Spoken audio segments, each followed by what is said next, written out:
Hi, I'm Anna with Unreal for Reals. See the easy and repeatable way to shape the water river body for waterfalls and curves. And be sure to subscribe to this channel for more Unreal Engine tutorials. Okay, let's dive in.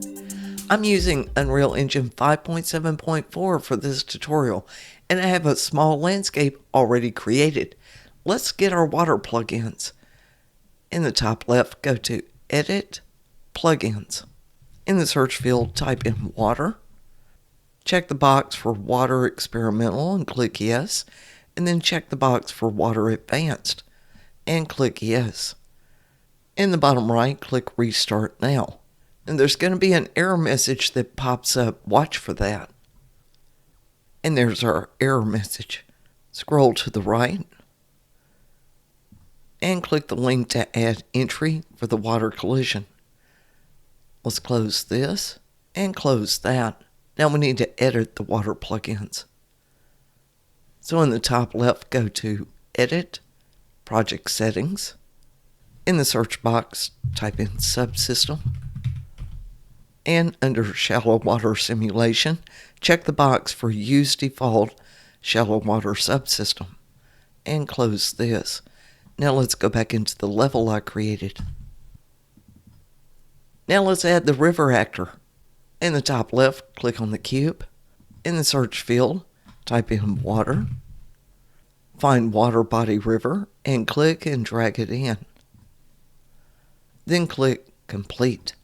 Now the flow is south to north, which we don't want, so let's flip it. On your keyboard, hit E, and let's click and drag on the blue axis and flip it around 180 degrees. And let's move it where we want it. So hit W, and on the top move gizmo, click the red arrow and drag it up to the top, and I'm going to move it to the center by clicking and dragging on the green arrow. Now let's straighten the river. In the outliner, you'll see that Water Body River is selected, and then in Details, go to the selected points and click All Splines. Now the one you're on is not the first spline, this is for the whole river. So click the right arrow to get on the first spline, and we're going to leave it as it is. And then click the right arrow for the second spline. In rotation on the Z-axis, let's set that to 0 and hit enter. And then click the right arrow again. We're on spline 3. And in location on the green axis, highlight that and hit 0 and hit enter.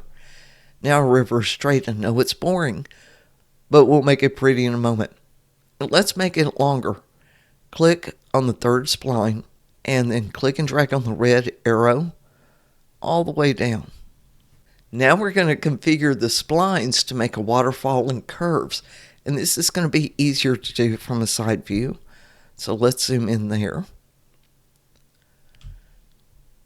And I want to back up just a little bit to see our splines. I'm going to bookmark this as bookmark 1. Okay, let's move and add some splines. So let's click on spline 2. On each side, it has Bezier curve endpoints. We're going to click and drag the red arrow directly to the left until the left Bezier curve endpoint is near the top of the river. So let's do that. And now let's add a few splines. So we want to do the first one to the right of the M Bezier curve for spline 2. So hover over it, right click on your mouse, click Add Spline Point here. And you can see the M Bezier curves for it. We're going to go to the right of the right end one, right click, Add Spline Point here. Then on your keyboard, hit the right arrow to move over. We're going to do the same thing here for the M Bezier point. Go to the right of it, right click, and add spline point here. Now let's go back to bookmark 1 by hitting 1 on the keyboard. And now we're going to change our spline heights to put in a waterfall and gentle slopes for the rest of the river. So let's click on all splines to get back to the beginning again. Click the right arrow to get on the first one. Then in location in the Z-axis, highlight that and input 1500 and hit enter. We want a flat area for the top of the waterfall, so hit the right arrow. In the location Z-axis, highlight that, and also put in 1500. Hit enter. Now we want to raise the height of spline 3, hit the right arrow, click in the Z-axis, and set it to 300. That's the slope of our waterfall. Let's hit the right arrow in the Z-axis and put 150. Enter. So we're giving a gentle slope to the rest of the river. Now let's do one more. Hit the right arrow in the Z-axis, set it to 100. And we'll leave the last spline as it is. Now let's make some curves and bends in the river. And we need a straight on view for this.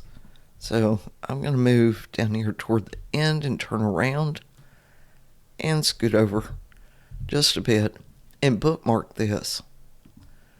Perspective, bookmark, set bookmark, and we're going to do bookmark 2. And we're going to leave the first two splines exactly as they are. We're going to put a curve right after the waterfall. So let's click on spline 3. I'm going to go up just a bit so you can see the two gray dots for the ends of the Bezier curve. So we're going to click on this top Bezier curve, and be careful, sometimes it will jump up to spline 2. And then we're going to click and drag the green arrow to the left, just about as wide as the river. And as you can see, that gave us a nice curve. The landscape went with it. And look at your settings. You can control where these things are. In the rotation, look at the Z-axis. It's -30. And as you move that green arrow around, you'll see that change. That's a great way to control the exact curvature that you want. Now, in moving that, we may have gone up and down with it too. Let's go over to bookmark 1. And you can see we have a bit of a slope over toward the back side. You can control that with this blue arrow. And we can click and drag it up and watch the curve. See how the curve changes? So we don't want it to go down because our water will flow back into a pool there. So let's go up with it a bit. And you can see how the landscape changed. I'm going to go back down just a little bit. And that's good. Now look at your settings. I'm going to move this blue arrow and watch what changes. It's the rotation in the green axis. And that's how you control that slope. Okay, let's go back to bookmark 2 and click on spline 4. We're going to put another curve in. I'm going to back up a bit so you can see the end of the Bezier curves. Let's click on the top one. And we're going to take the green arrow, click and drag it to the right, about as wide as the river. Now you can see we have another curve. Let's look at our slope. Let's go back to bookmark 1. And you can see that we have another small drop. But you can see it's also created a hill between it and spline 3, which we don't want. So let's click and drag on this blue one and go down a little bit to soften that curve. Now we don't have as much of a drop. And that's because this Bezier is too long. It's affecting too much of the river. So let's change that.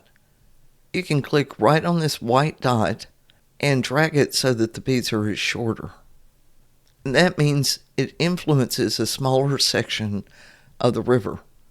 And you can tweak on this all you want to get a big drop or a small one. See how that works? And we can do the same thing on spline 3. Whoops. We can shorten this curve. See how it changes the Bezier curve? Let's go back to bookmark 2. And now you can see how it's going to flow. I'm going to click out of this and move over to the side a bit because next we're going to add our shallow water actor so you can really see how this affects the flow. In the top left, click the cube to add an actor. In the search field, type water. And find shallow water river. Click and drag it in anywhere. Now let's connect it to the river in the outliner. ensure your shallow water river is highlighted in details. Click in search and type in source. Find source river water bodies. Click the plus sign. In the drop down, click that and click water body river. And now it's been added. Click to get out of your search, and under utilities, click reset. And now the river will have ripples and whitecaps. Let's go to bookmark 2 and back up a bit. And let's change some of these curves. In that outliner, click water body river, and you can see exactly how the curves are impacting the whitewater. Let's get on Spline 4 here, and let's change this Bezier curve. I'm going to move it up a bit, and click the blue arrow. See what I mean about the dips? Let's go down with it a bit. And let's change that length. Click on the white dot.